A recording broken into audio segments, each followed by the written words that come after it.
अंबरपेट में कारखाना जिंदा तिलिस्मात में यौम जमहूरिया तकरीब। अंबरपेट में वाक़ 100 साल कदीम कारखाना जिंदा तिलिस्मात में 76वीं यौम जमहूरिया तकरीब बड़े पैमाने पर मनाई गई। इस मौके पर जिंदा तिलिस्मात के मालिक सोहेल फारूकी और उनके फर्जंद अरमान फारूकी ने कौमी परचम लहराया। तकरीब में कारखाना के स्टाफ की कसीर तादाद मौजूद थी। Karkhana Zinda Tilismath family members. So today we are celebrating 76th Republic Day. We have successfully completed 75 years. So this is a very auspicious day where the Indian Constitution has been framed on this particular day.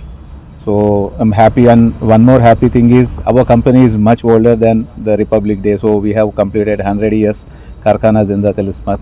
Now we are spreading our wings to not only southern states but to all other states like Bihar. We have expanded. Shortly we will expand to Jammu and Kashmir and many more states like Gujarat, Tamil Nadu, Kerala. So happy to have such a wonderful team and such a wonderful management which always supports us.